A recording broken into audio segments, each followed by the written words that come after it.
Otep à tous, bien-aimés frères et sœurs. On passe maintenant de la guerre commerciale à la guerre technologique. La Chine amène le débat sur ou dans le domaine technologique. La guerre commerciale, la guerre des taxes, des tarifs douaniers, elle est en train de passer maintenant dans le domaine technologique.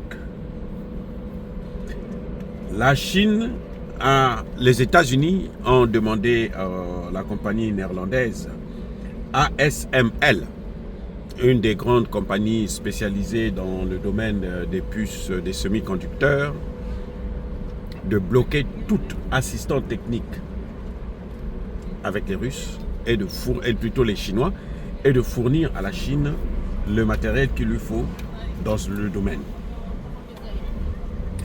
Et vous savez, il y a la deuxième, l'une des plus grandes d'ailleurs, la taïwanaise TSMC, qui travaillait aussi beaucoup avec la Chine. Ce sont les plus grands dans le domaine de semi-conducteurs.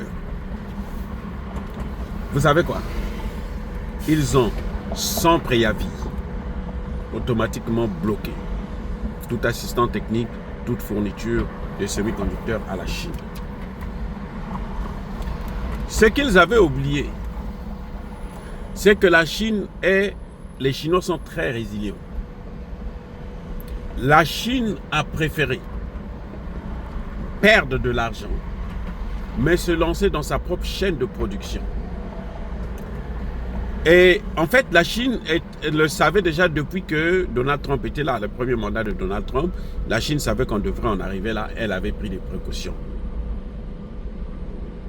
Au point où, entre 2023 et 2024,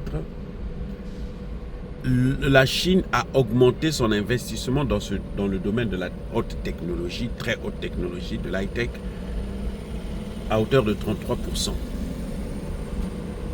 33% de plus. Et depuis 2022 jusqu'à 2025, 2024, il faut dire, la Chine a investi plus de 74 milliards de dollars dans le domaine d'investissement et dans le domaine de la formation des cadres. Et depuis lors, on compte plus de 50 000 ingénieurs qui ont été formés dans ce domaine-là. Donc la Chine est en train de mettre en place une chaîne de production purement autonome, où elle n'aura plus besoin des semi-conducteurs venant ni de Taïwan, ni des États-Unis, ni de la Nouvelle-Zélande.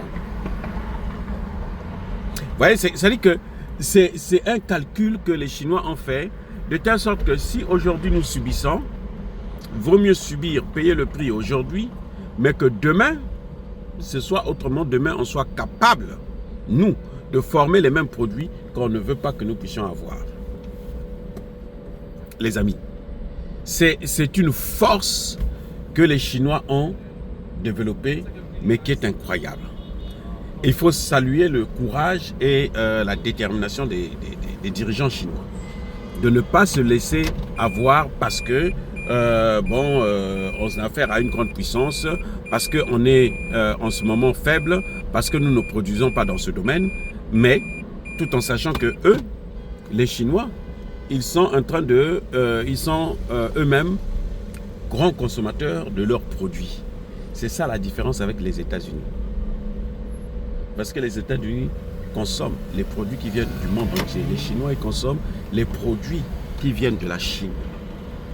Quand c'est des produits qui viennent d'ailleurs, les Chinois font appel au transfert de technologie. Vous êtes obligé de leur apprendre comment vous faites ça chez eux. Il faut qu'ils puissent consommer votre produit et qu'à la longue, ils puissent être capables de former, de faire fabriquer eux-mêmes le même produit. Et les Chinois sont arrivés à...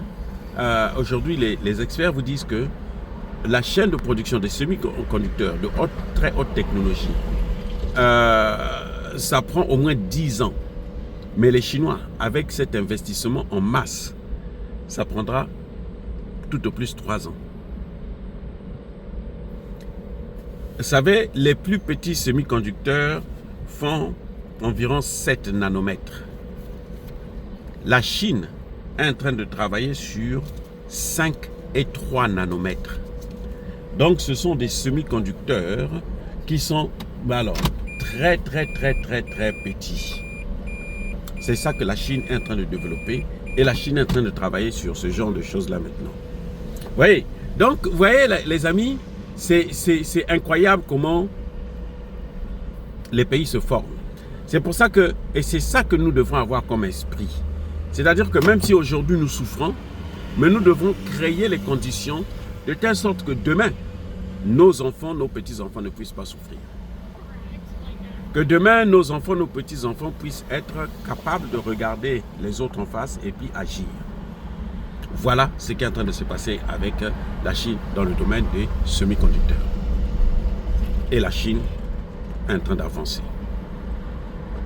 Donc, malgré le fait que ces grandes entreprises ont bloqué tout approvisionnement vers la Chine, les Chinois n'ont pas baissé les bras et les Chinois continuent, se sont engagés maintenant à former et à préparer leur gare à remplacer ces produits-là. C'est ça une plus grande innovation et c'est regrettable pour les États-Unis parce que ce qu'ils ont voulu faire plier la Chine, ça n'a pas marché alors que les États-Unis eux-mêmes, pour arriver à une autosuffisance, ça va prendre beaucoup d'années et peut-être même que ce sera impossible, surtout que les Noirs ne doivent pas s'enrichir, les Noirs ne doivent pas avancer. C'est entre eux seulement. Et ils ne sont pas très nombreux, non seulement pour fabriquer, mais aussi pour consommer. Et l'ingénieur américain coûte très cher par rapport à l'ingénieur chinois. Soyez bénis.